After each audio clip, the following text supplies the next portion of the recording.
Aku selalu ada, tapi cuma saat dia lagi nggak ada siapa-siapa. Lucu ya, kadang kita baru sadar posisi kita itu bukan di hati seseorang, tapi cuma di daftar cadangan. Bukan pilihan utama, bukan prioritas, cuma opsi kalau yang dia mau nggak bisa. Dan yang lebih lucu lagi, kita tahu itu tapi tetap bertahan. Aku pernah ada di posisi itu, dan ini ceritanya. Aku kenal dia dari obrolan sederhana. Awalnya biasa aja, chat ringan, bahas hal receh, kirim memes, ketawa bareng. Dia pintar bikin nyaman, balesnya hangat, perhatiannya pas, nggak lebay, tapi cukup buat bikin hati ngerasa diperhatikan. Tapi ada satu hal yang dulu nggak aku sadari, dia cuma muncul di waktu tertentu. Biasanya malam, biasanya setelah jam 10, biasanya setelah dia upload story nongkrong bareng temannya. Lagi apa? Udah makan? Capek ya hari ini? Dan aku selalu jawab cepat karena jujur aja aku senang dia cari aku. Tapi kalau siang sepi, kalau weekend hilang, kalau lagi rame-rame dia update story jalan bareng seseorang, aku nggak ada. Awalnya aku mikir, mungkin dia lagi sibuk. Aku mencoba jadi pengertian, mencoba nggak banyak nuntut, mencoba jadi versi yang santai dan nggak posesif. Padahal sebenarnya aku cuma takut ditinggal. Lama-lama aku mulai hafal polanya. Kalau dia lagi nggak ada siapa-siapa, dia datang. Kalau dia lagi bosan, dia cari aku. Kalau dia lagi sedih, aku tempat curhatnya. Kalau dia lagi kesepian, aku jadi teman teleponannya sampai ketiduran. Tapi begitu dia lagi bahagia, aku masuk cerita. Aku cuma ada di sela-sela kosong hidupnya. Dan bodohnya aku tetap merasa spesial. Karena dia datang, dia bikin aku merasa dipilih walau cuma sebentar. Suatu malam dia bilang, aku nyaman sama kamu. Kalimat sederhana, tapi buat orang yang jarang merasa dipilih itu cukup buat jatuh lebih dalam. Dia bilang aku beda. Dia bilang cuma aku yang ngerti dia.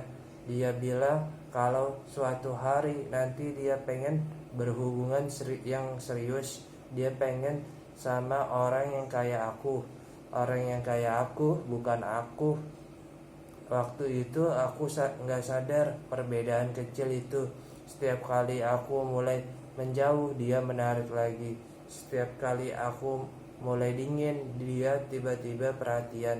Aku takut kehilangan kamu, aku gak mau kamu pergi, kamu penting buat aku. Dan aku luluh, padahal kalau aku benar-benar penting, kenapa aku gak pernah dia kenalkan?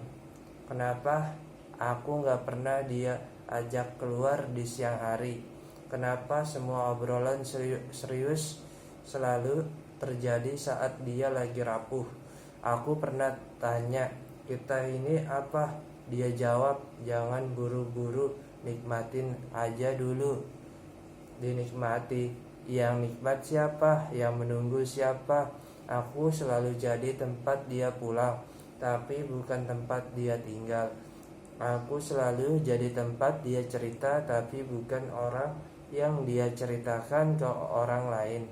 Dan setiap kali aku hampir sadar, dia kasih harapan lagi.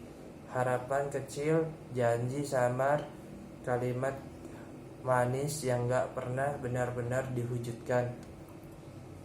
Aku mulai merasa capek, tapi aku juga takut kehilangan satu-satunya orang yang bikin aku merasa dibutuhkan. Padahal dia butuhkan cuma kehadiranku, bukan hatiku. Semua berubah di satu malam. Malam itu dia nggak chat seperti biasa. Aku nunggu jam 10 lewat, jam 11, jam 12 sepi. Besok paginya aku buka media sosial, ada satu foto dia dengan seseorang yang pernah dia bilang cuma masa lalu.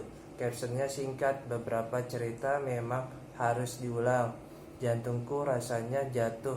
Aku nggak langsung marah, aku nggak langsung nangis, aku cuma diam.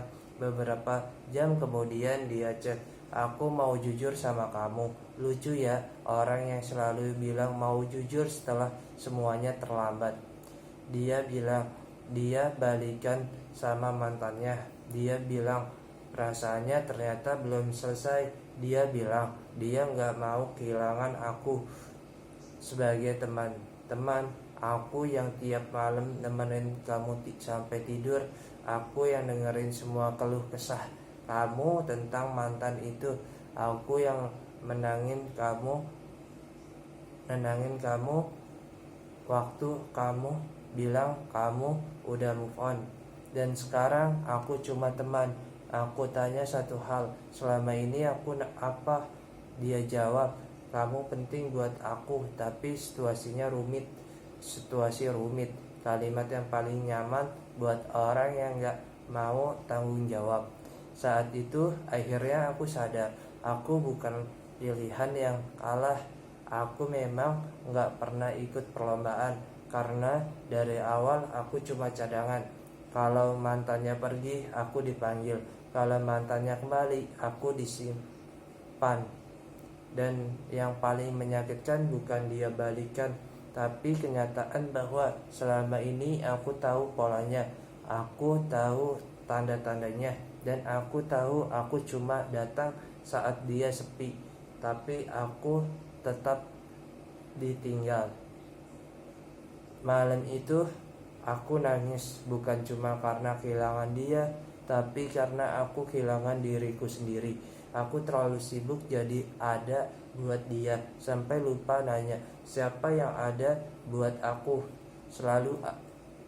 Aku selalu siap sedia, selalu cepat membalas, selalu memahamin, selalu mengerti. Tapi kapan terakhir aku merasa benar-benar dipilih? Cinta itu gak seharusnya bikin kita merasa cadangan, gak seharusnya bikin kita merasa harus bersaing dengan masa lalu, gak seharusnya bikin kita bertanya, enggak, aku cukup gak sih? Kalau seseorang benar-benar mau kamu, dia gak akan bikin kamu menunggu di bangku cadangan. Dia gak akan muncul cuma saat sepi. Dia gak akan memberi janji tanpa kepastian. Aku akhirnya sadar, masalahnya bukan dia, masalahnya aku yang membiarkannya. Aku yang menerima perlakuan setengah-setengah. Aku yang memaklumin pola yang jelas-jelas menyakitkan. Aku yang takut sendirian. Dan karena takut kesendirian, aku rela jadi pilihan kedua. Besoknya dia chat lagi, maaf ya kalau kamu sakit hati. Aku harap kita tetap bisa kayak dulu. Aku baca lama, biasanya aku langsung bales. Biasanya aku gak nahan buat ngobrol, tapi kali ini beda. Aku gak marah, aku gak maki, aku gak drama. Aku cuma jawab, aku gak bisa jadi cadangan lagi. Sesederhana itu. Dia coba nelpon, aku gak angkat. Dia bilang, aku berubah. Iya, aku berubah, karena akhirnya aku memilih diriku sendiri. Pergi itu gak selalu berarti benci. Kadang itu cuma bentuk paling dewasa dari mencintai diri sendiri. Aku gak mau lagi jadi tempat singgah sementara. Aku gak mau lagi jadi opsi saat orang lain gagal. Aku gak mau lagi merasa cukup hanya karena dia datang saat sepi. Aku mau jadi pilihan bukan cadangan. Dan kalau itu berarti aku harus sendiri dulu, gak apa-apa, karena lebih baik sendiri daripada selalu merasa sendirian di dalam hubungan. Kalau kamu lagi ada di posisi yang sama, kalau dia cuma datang saat bosan, kalau dia cuma cari kamu saat terluka, kalau dia selalu bilang kamu penting tapi nggak pernah benar-benar memilih kamu. Tanya satu hal ke diri sendiri, kamu mau terus jadi cadangan atau kamu siap jadi prioritas? Meski itu berarti harus pergi. Kadang yang bikin kita sakit bukan karena nggak dicintai, tapi karena kita sadar kita cuma dicintai saat dibutuhkan. Dan aku sudah selesai jadi backup. Sekarang kalau seseorang mau ada di hidupku, dia harus datang bukan karena sepi, tapi karena memang memilih. Terima kasih.